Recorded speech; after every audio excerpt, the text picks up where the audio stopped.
My name's John. Today I have in my living room my brother, who's an experienced trial attorney on both sides, both as a prosecutor and as a defense lawyer. And we're going to talk about the Dan Markel murder trial that's now 8 years in the making. So welcome to the program, Carl. Real briefly, tell everybody about your experience in criminal law. Yes, over my 30 plus years, many times I've been either a defense counsel and or a prosecutor or a supervisor of both those positions. So been assigned a lot of felonies, and through those felonies I've had very successful outcomes for virtually all the cases. And from that I've acquired a sense of what it takes to prosecute and defend cases. And John's told me about this case, so we've been talking a lot about it over the last 7-8 months. So hopefully I have some key insights I can bring to the table. Well, thanks for being here, and I think you do. Real quickly, let's cut straight to the chase. The most recent development is Katie Magbanwa has been labeled a state witness or potential state witness, and she, I think this week or last week, got pulled up to Tallahassee. What's your opinion on what's going on with that? And do you think she has the potential to really spill all the beans with everything that she knows? Well, it appears that she has nothing to lose at this point after going to 2 previous trials, not getting acquittals in either one, and in fact getting convicted on the second one. She has a life sentence that she's facing, and based on her testimony, which was so much of the forgetful, I don't remember, and I don't recall, that it was basically a disaster for her, that now if she does have memory that she's able to bring to the table and speak clarity and actual truth this time. Is this unusual, what you see happening? It seems to me as a layman, not an attorney, that it was too late for her to come forth and now change her story completely. Well, the fact that she's testified extensively and denied any knowledge of this and now supposedly have a knowledge about it begs the question, why did you lie beforehand and why should we believe you now? So she would have to come up with a lot of details that she not come beforehand.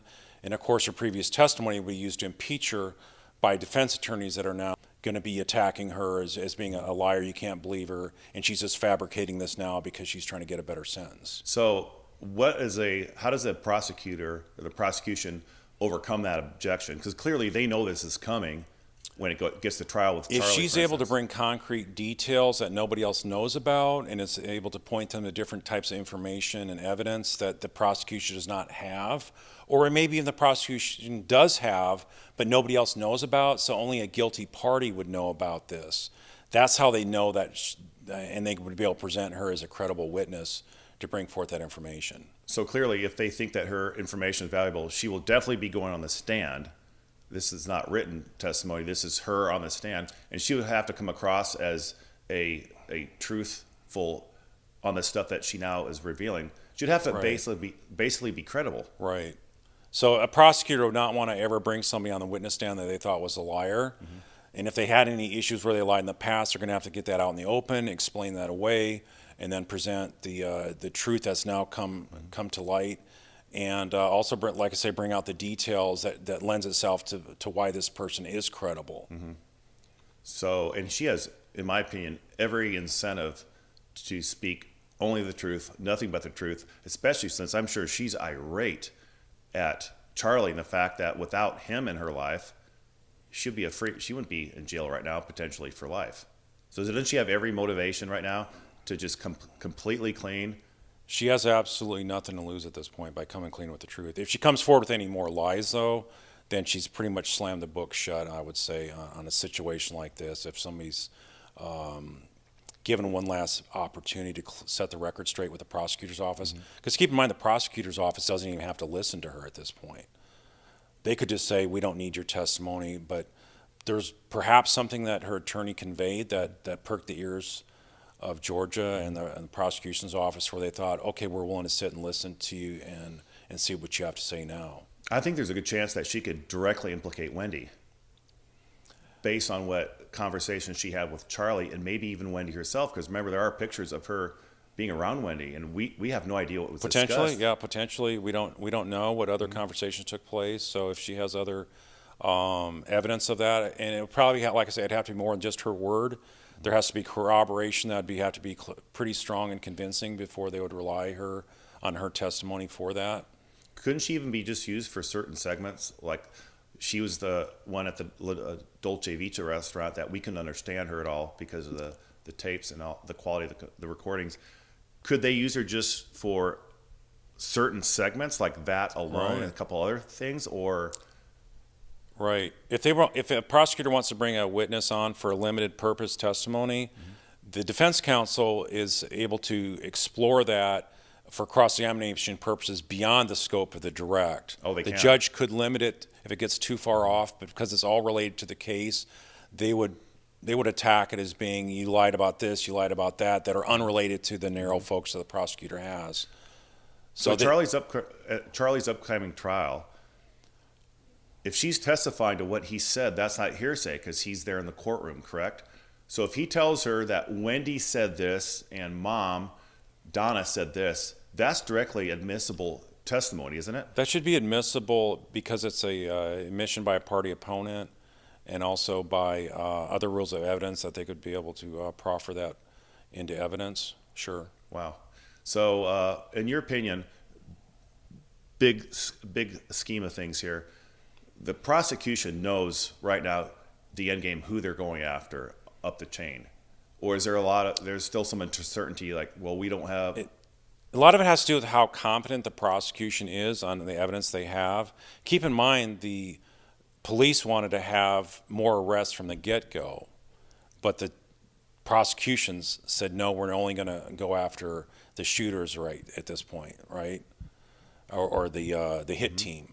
So they're waiting for more evidence, and so what it takes to have the prosecution satisfied is an individual call, but the fact that they're co-conspirators shows that they believe that they're guilty as well.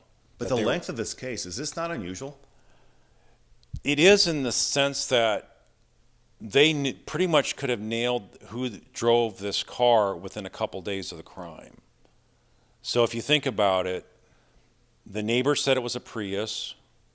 They got the film from the club where Dan Markel was working out. There was a Prius there that showed exactly that those two things were consistent. They were staking him out and following him.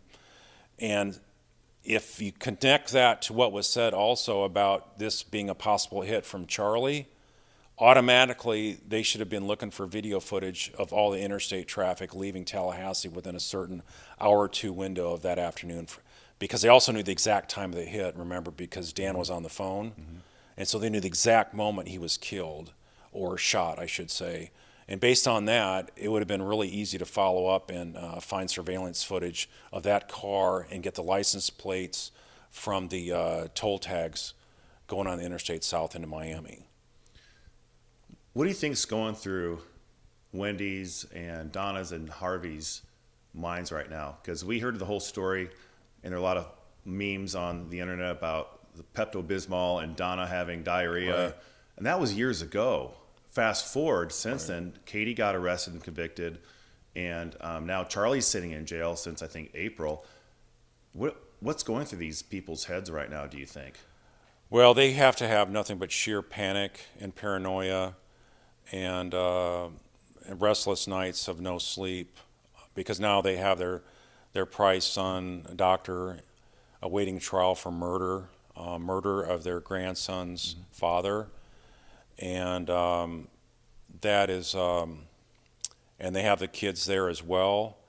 And being able to look those kids in the face and know that they killed their father, and how they live with that conscience has got to be pretty disturbing. And how they put on a straight face and live with themselves is pretty hard to contemplate and imagine what that would be like. And before his arrest, he talked to Mom a lot, daily, it seemed like. And now, that fact he's in jail, he can talk to her daily, but everything's recorded in jail, isn't it? Right. I don't know why, as a co-conspirator, they allow those two to talk, though. That's something that's puzzling. I saw that, too, where they said he was allowed to, like, maybe 30% of the calls every day, 30% of the calls every day was to his mom. And so why they would allow a co-conspirator to talk, unless they figure he cannot keep a lid on things, and they're going to find more information, so it's worthwhile for them to talk. But I think from Donna's perspective, the fact is, if they don't talk, weren't able to talk, that would cause her a lot more mental anguish. So I noticed that when you look at the call logs from Charlie, who's been in jail since April, there aren't any calls that I could see or that were published that were to or from Wendy down in Miami. What are your thoughts on that? Why do you think they're not talking to each other? I think that was probably part of the original plan, that they were going to have very limited communication. It was only going to be on Snapchat, someplace where law enforcement would not have access to what was planned out. And also the fact that he's in prison now speaks volumes as to his incompetence as a murder planner. And she probably is kicking herself that she trusted her talk big, tough guy type brother, that he knows all, he's an expert in everything kind of personality, that she trusted that this thing would work fine, and that no visibility would ever be focused on Miami. Well, to add to that, I can almost guarantee that he said the same type of words of absolute certainty to Katie to get her to hire her baby daddy and Louis. I can only imagine him saying, "Hey, you have nothing to worry about. I got this. We got this. You don't have to worry about anything. You're gonna get your cut of $100,000." Right. So he bamboozled multiple parties, not just his own family, but Katie too, because he comes across. Right, because think about it. Katie is dating a doctor, and according to his own words to Wendy, a single mother with 2 kids, no man is interested in dating, and yet he's dating her, so she's feeling very special and unique, and he's given her all this confidence to go do this thing and make the money, and that she's thinking she's permanently going to be connected to him for life, even if it's not relationship necessarily. It's going to be another form of money she'll be able to make a play on it the rest of the life, that he owes her and is indebted to her forever. Sure. Now that's why I'm thinking she's out to get back at him big time, and I predict that she's gonna spill everything, that she won't hold back at all. Plus, if she has good representation, they're gonna tell her that, right, Carl? Right, because think about the control he had over her, and she was believing everything he was saying, and maybe believing him over her own attorneys even. And so when she finally got sentenced for life in prison without parole, sitting back and reflecting on it, she realized she was taken for a full ride by Charlie, and she fully got duped, and she was a fool for not cooperating from the get-go. Thinking the same thing is being thought by Mom, Right. Donna, Harvey, Right. and Wendy, thinking, why do we trust him? Right. And he probably told her, look, I'm not going to help you financially if you plead guilty. If you go contested, and you should get acquitted, you will get acquitted. Trust me on this. And that's maybe why she was dumb enough to go contested. For someone with Katie's income or lack of income, it strikes me as really bizarre that she could afford not just one, but 2 full-time attorneys to represent her. Right. What are your thoughts on that? I've never seen that before, where an indigent defendant has not just 1 but 2 to go to a lengthy murder trial that takes a long build-up time and hundreds and hundreds and hundreds of hours to investigate and scour over evidence, come up with a plan of presentation of evidence and attacking the state's evidence. So to have that kind of money at her disposal obviously came from a third party. But they maintain, and they even had a hearing over it, that that would be easy to cover up, wouldn't it be? Even if they were to lie in front of the judge, her attorneys? Well, I think it would have been helpful if they would have pulled the thread on that to find out exactly where it was. I don't know the details of that hearing, but if they just said, well, it came from a third party, and they vouch for the fact that it didn't come directly from other parties like the Adelson, then why they wouldn't have continued to pull that thread and get to the details, I don't know. But if I was a prosecutor here in Texas, I would definitely be pursuing that. But now it's also interesting because her lawyers were still the same. So the notion of her spilling the beans on them doesn't seem like that would happen. That she would tell the truth on everything else, but the fact that potentially Charlie and the Adelsons paid for her lawyers. I heard that Chris Lacoste was her attorney in the proffer. I don't know if that's true or not, but if she has the same attorneys, then obviously they're going to help steer her in what to say and what not to say to the prosecution. And granted, she's going to have to come clean at this point, but the finding out the truth is something that you would think the attorney would be able to do before trial, especially two murder trials, to get to the bottom what's really the true story is, the ground truth of what your client's defense is. So apparently they're essentially admitting that they weren't able to get to the bottom of the truth. Their client had control over them. Let's talk about Harvey. It seems to me like he clearly knew after it happened what's going on. Is that considered conspiracy? Let's say somebody didn't know a murder happened, but then you meet somebody that admits to you that, yeah, I did this. You don't say anything, and you don't say anything for years, and you're associated with that person. Is that a crime to know about? You have to do, for all states in a federal court, there has to be some kind of act in furtherance of this conspiracy. So mere knowledge that a conspiracy is taking place, states would not have it where you're a guilty party at that point. But to erase what I just said, now that I'm thinking about it, there were signs that Harvey was in on it the day, on some level, the day of the murder, because who was it that actually called him, even though it was never picked up? I think it was Katie. Didn't she call him? I think it was Luis Rivera that called him. That's right. So how he had his number and all that could be an indicia of culpability there, but you need something more than that to show culpability. Whereas with Donna, I think there's a lot more evidence, a lot more circumstantial. There's more circumstantial, but not as strong as Wendy. I would say there's very strong evidence against Wendy. But the naysayer go, yeah, but it's all circumstantial. We talked about that earlier. Can you talk to the audience about your opinion on circumstantial evidence versus direct, like somebody that actually says he saw this happen? Right. As a prosecutor, also as a defense attorney, I've used it as a defense attorney many times. Circumstantial evidence can help prove the innocence of my client if I'm on the defense side. And if a prosecutor, the circumstantial evidence is small indications of evidence that in and of themselves do not reveal the truth of the matter, but they paint a picture of what the truth is. So many times that's more convincing to me as a prosecutor if I'm prosecuting a case like this, where I'm looking at the details and all the details will point in the same direction if they're guilty. If they're innocent, you're going to have a lot of the stuff. You maybe have a few things pointing here that could possibly be incriminatory in nature, but in a case like this, where like Wendy's testimony, both in the trial for Katie as well as in her interview with the police, there were so many things that just belied truth from my experience that I just saw. Basically, it was manufactured testimony, and it would be very easy to cross-examine somebody like her if she got on the witness stand. I think that she wasn't heavily cross-examined by Georgia because she was under an offer of immunity, and they probably wanted her to cooperate to some extent, and they wanted to indicate through their questioning that there was enough to conclude that she was a part of it, but they didn't want to make her go to the extent where she was going to invoke and feel offended by the questioning. Let's talk about Wendy's interrogation the day of the murder of Dan Markel. You've watched parts of that, and Right.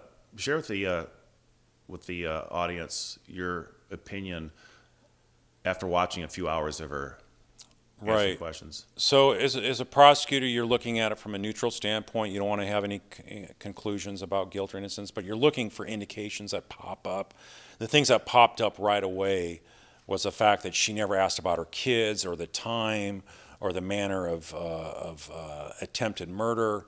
And that, to me, was like a resounding red flag of alarms indicating she had to have known what happened, because a normal person would not let those questions go unanswered. The protection of her own kids, that would be number one, and that was not brought up till much later in the interview. And so that to me showed planning and consciousness of guilt. And so did she admit it? No, but that's even more more credible in a lot of ways than if somebody said, yeah, I saw her there at the scene or something like that. But the fact that she was seen by a police officer at the scene of the crime, I think an hour later or so, to me that's really damning. Okay, so as a prosecutor, what I was looking at was how close was she to the scene. Okay, if it was like a couple houses away and she could tell that there was police cars parked in the driveway of Dan Markel's house, then that's something that, yes, absolutely. The fact she didn't question the officer and just did that quick turn and escaped out of there, that would be very helpful to know. But if it was like all the way back to where the intersection of that street and Trescott was, or Trescott, and I forget the other name of that street, but if that was the case way back there where you can't see, the house is not in view, which I believe was the case, then I think the fact she's going in that direction is a strong clue, but it's not as a strong clue as if she actually saw the cops in front of the house. I also think it looks bad, her story of what she was doing. Why would she go that far out of the way to go to that liquor store when there was one a lot closer? Right. And if you look at her testimony, that she said she drove back there for memories, think back and reminisce about living there. It's sort of like she had good old days that she missed, or trying to come to terms with her marriage ending and stuff like that. I mean, I just thought that was so contrived and fabricated. Anybody can see through that. So was there anything during her testimony that was indicative of an innocent person? I could not find anything in the quite a few segments of tape that I watched, and I saw most all of her testimony in the Katie trial, and I would say pretty much everything she said, as a prosecutor, I would be able to, I believe, convince a jury was a lie. Let's talk about the FBI. I'm curious right now, what are your thoughts? I know you don't know directly, but if the FBI was in on the action years ago, wouldn't they even right now possibly be monitoring, even though I'm sure they moved to WhatsApp or some other encrypted communication channels? Aren't they still in on it? For instance, watching them to see if they happen to try to flee the country because they're so worried about them being convicted. What are your thoughts on that? Are they still being, in your estimation, actively monitored? In the sense of surveillance and wiretapping, that kind of stuff, that is so heavily involved with resources. It's so resource intensive, and you need a court order to do that. So the court order would have been for a limited period, so that would not be in effect anymore from my But they don't know that. Their attorneys have probably told them that. Carl, let's talk about Jeffrey Lacoste, which I think was the best witness on the stand in that entire trial of Katie. What's your opinion of his testimony and his future testimony more than his past testimony? And what are your thoughts on him and what's going to be provided to the state going forward? I think he's a crucial witness for the prosecution of the case. I mean, he pretty much solved this crime from the get-go. I think he was so shocked that this actually happened, that the comments that her brother was wanting to put a hit out on Dan Markel was probably incredulous. You don't think really a Dennis family doing that kind of stuff, but the fact that he then was killed in his own driveway, and she moves within, next day or a couple days after a funeral, and I think he finally woke up and realized what kind of person he was dealing with in Wendy, and so the fact that he left a day earlier was a major blow to being able to throw a detour to prevent prosecution of the Adelsons. And because think about it, if he would have left the same time he said he was to Wendy, then even though they would have had him on film stopping at gas stations anywhere from Tallahassee up into Tennessee, the bottom line is he just needed a 5-10 minute window to be able to do the hit. And so that would have not exonerated him. So the defense would have been using him as the main target to say he's the one that did it, not any of the Adelsons. Yeah, this could have really diverted the prosecution's resources, right, and maybe never gotten to the bottom of the case. But and now, as it turns out, instead of helping her, he's going to, in my opinion, help throw her potentially in jail one day. So just the irony of what she tried to manufacture potentially versus right, what might actually happen is just, I call it sweet justice if it ever happens. Right. I mean, he was if you listen to his story about how the relationship was strung along, and he was sort of getting this yo-yo type treatment, and then it played up right to the timing of when Dan was killed, and he was abruptly cut off a couple days prior. All that is this kind of circumstantial evidence to me that makes it absolutely beyond a doubt that Wendy was a part of this planning. And this is the kind of evidence I'd be arguing in front of a jury as to why you can rely on Wendy's actions prove her own guilt. I like it. Without a doubt, her actions prove her guilt.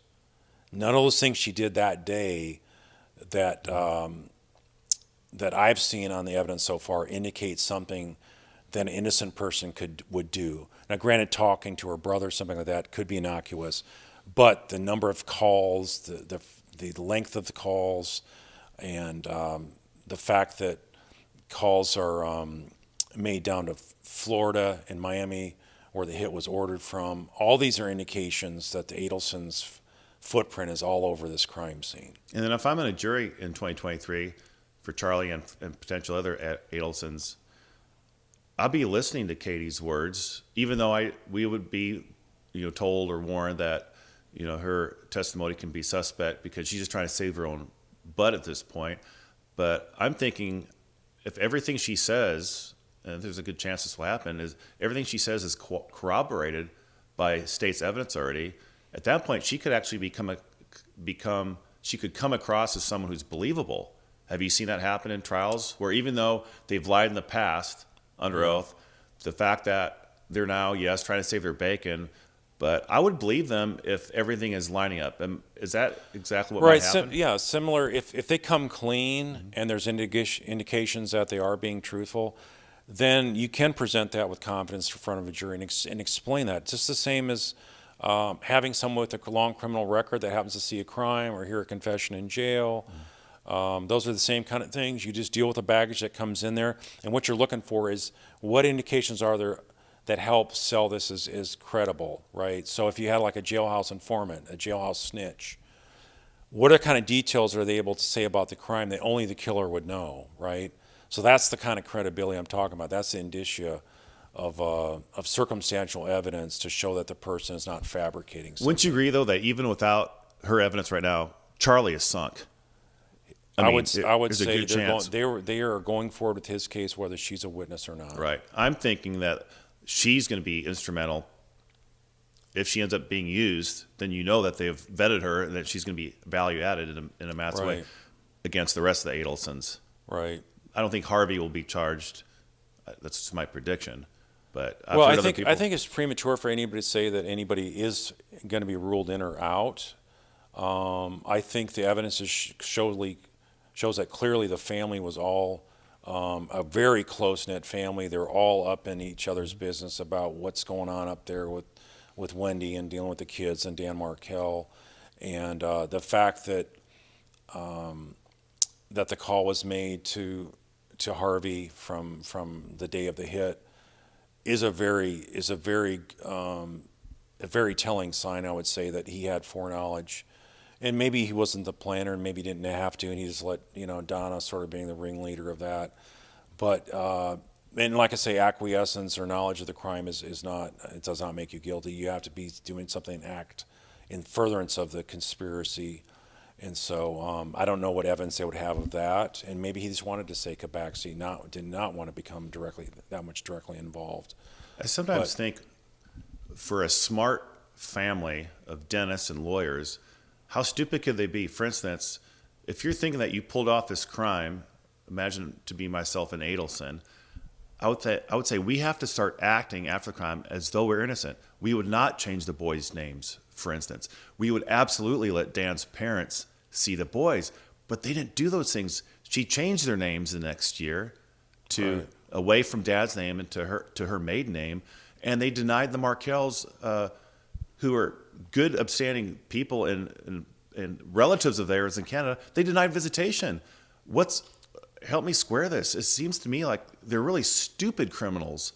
If they're the ones that did this, you would think, hey, now we got to act like we're innocent, but they're not. They're acting like they're guilty. Well, the fact that Wendy up and left town within days of the funeral, and the rest of the Adelsons refused to cooperate with the police, would definitely make them zero in on them, because why wouldn't you cooperate? And so that should have steered them as targets number one, as being the source, not Lacoste. And now, of course, you have to flesh out all the evidence. and confirm or deny whether somebody's a suspect or not based on where the evidence leads you. But here in this particular case, they have acted, like you're saying, there's so many different ways they're acting guilty. I think they also were brazen about changing the name because they figured they were in the clear. I mean, because like I said earlier, the trailing the car and tracing the car out of that rental shop in the Miami area could have happened within a few days. And the fact that they were able to do this a year, I think they changed names within a year. They thought they were probably in the clear, nothing was ever going to happen to come back and haunt them. Yeah, I've commented before on other people's channels on YouTube that the sheer arrogancy of his family, to think that we don't even have to maintain our veil of innocence afterwards. They just didn't care. Like, do you remember when they left? By the way, the murder was on a Friday. I didn't realize this. They left town on Monday. So 3 days later, they left for South Florida, and they promised the police a call, and the police tried calling them, and they basically hung up on them. To me, I just thought, wow, what stupid criminals. Well, to think that. Well, if you stop to think about the depraved nature of this crime, because think about these poor boys lost not only their biological father, but the second most significant, you could say the second most significant father in their life at that time on a daily basis, which was Jeff Lacoste, and you could tell he genuinely loved the boys. So to have both those men in their lives completely eliminated within 1 week, less than a week, would be such a trauma for these boys. To know that you're doing that to your own sons and to not have any conscience about that, and to go on and try to live your life as if nothing happened is truly beyond belief. Yeah, not only that, but you made me think of something. I always forget about, by the way, the Jeff Lacoste father figure role. I totally forget about that. Thanks for reminding me. So it's more than that, though. It's not only their dad, but their stand-in father figure that clearly wasn't replacing dad, but an additional good man in their life, father figure, but also the granddad. So it's 3 of the most important male roles in their models. The murder of Dan stripped away, and they move away 3 days later down in South Florida. I don't think they give a damn about these boys, by the way. I think these boys are tools for them, and that's why I haven't heard many people say this, but I believe those boys are potentially in jeopardy because if this family thinks they're going down. Right. You can't. I mean, and that's a great point because the grandfather Markel lives up in Canada. So you got those 3. So you're right. 3 men have been eliminated within 1 week. Well, that one I guess didn't happen instantly, but for most purposes, he's not living there, so he doesn't see much of him anyway. But I think that was the ultimate intent anyways, pretty much get rid of all the Markels. Think about it this way. A normal person, if someone murdered the father of your 2 kids, you would be so angry about that. You would be wanting to have answers from the police and demanding where they're at in the investigation to find the killer or killers. You would not let the police off the hook. And no matter if you moved because you felt you wanted to be closer to your family for comfort, you would want to still dial up the police and say, where are you at in this investigation? By the way, that's a great point. I haven't heard anybody else say that. That's really good. Can you imagine if that was also brought out at the trial? Because what are you? No matter what you think about Dan Markel, he's the father of your kids, and they will be devastated the rest of their lives on a daily basis. And if you're not fighting for that, think about it. She's a human rights lawyer, and she's not even fighting for that. What does that say? That's another data point on consciousness of guilt.